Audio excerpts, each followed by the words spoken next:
Behold my stuff.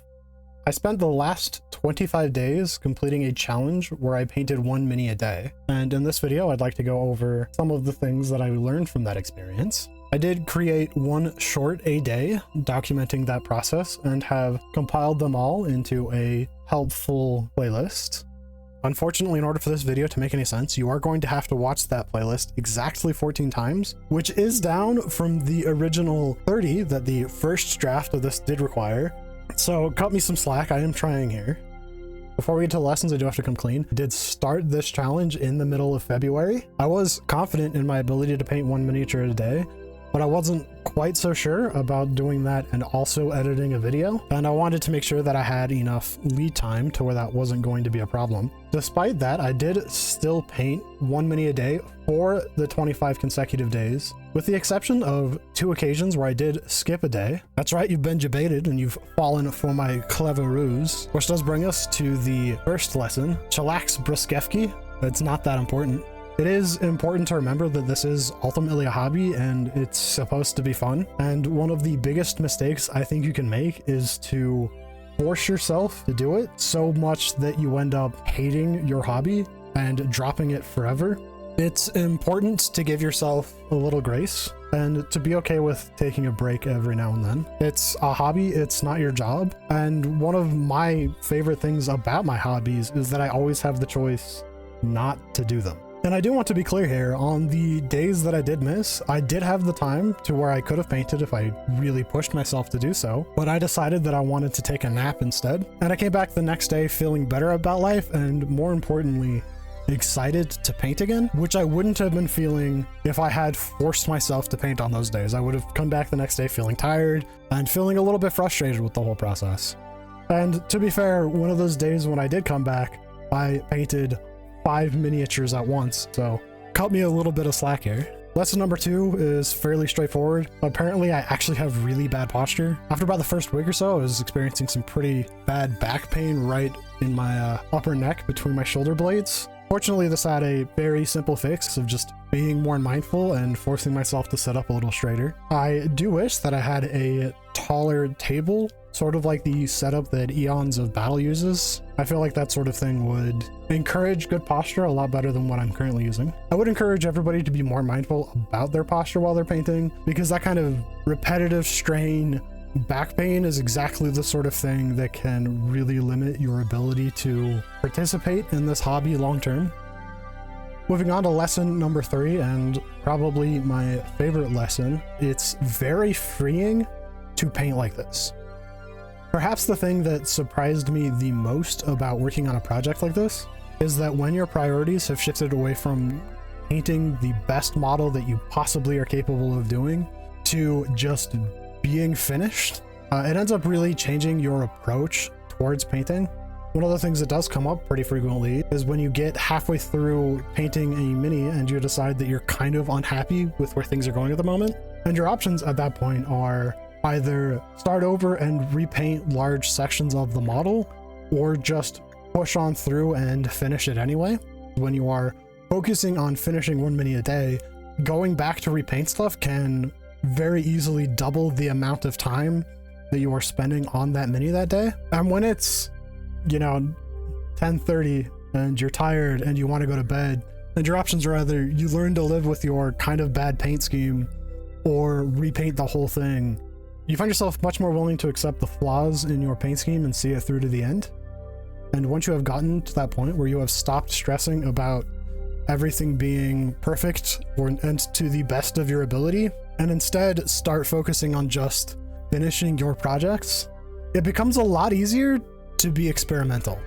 I found the experience of painting to be much more freeing than it was previously. Because I wasn't concerned with how the model was going to look at the end, it was much easier to just throw paint at the mini and see what happens, to try new stuff without really stressing about what the results were going to be. And kind of the end result of that was that I did, I think, learn a lot of new techniques that I can use going forwards. I do think there's some value in taking those half-finished projects that you're not really happy with the results of so far and seeing them through to completion, because a lot of the time I ended up kind of surprising myself on how well they did end up turning out in the end. And I do think that does segue pretty well into lesson number 4, which is that the most important part of finishing a project is being finished. Now I know that sounds a bit like the first rule of Tautology Club is the first rule of Tautology Club, but I still think it's an important lesson to internalize. There are a lot of flaws with the models that I painted. Quite a few of the models are quite sloppy and I'm really unhappy with, and quite a few more don't even have finished bases yet, but they are all still finished. And despite the fact that they're finished, I still have the option to go back and fix those things if I want to, or even completely repaint the model. Because being finished doesn't necessarily mean that I'm finished with them. And I might decide one day that I want to go back and do that, but I might not, and that's not a problem because these models are finished. And I think that's one of the most important things to kind of remember is things don't have to be perfect to be finished. They don't even really have to be done to be finished, if that makes any sense. They just have to be finished. And at the end of the day, you're the one that gets to decide what it means for something to be finished. Not the internet, not anybody else, just you. And you maintain the right to revoke that status at any time. And now we come to our final lesson. Lesson 5, which is less of a lesson and more of a realization. Doing a challenge like this really kind of overtakes your life in ways that you're not going to expect. I knew going into this challenge that I was going to be spending at least 2 to 3 hours a night sitting down and kind of dedicating it to this process. What I didn't expect is how it has a way of kind of worming itself into the rest of your life. I found myself kind of constantly having to consider if I was going to have enough time to do this challenge. You know, no matter what I was doing, whether I was at work or whether I needed to go shopping, kind of in the back of the head, I'm always thinking, but I've got to make sure that I've got enough time to get home and paint a mini. There ends up being this consideration kind of going on in the back of your head whenever you're making plans or even just living your day-to-day life of, okay, but I haven't painted a mini yet. I need to paint a mini. I've got to make sure that I've got time at the end of the day. You know, today might be D&D night, but I've still got to go home and paint a mini tonight. So I've got to make sure that I've picked a miniature that I can paint in that amount of time, that I'm going to be able to actually be finished. And then I've got to make sure that I leave enough time that I can actually get to bed at a decent time and not be up all night. These are all sort of things that were cycling through my head the entire time I was working on this project.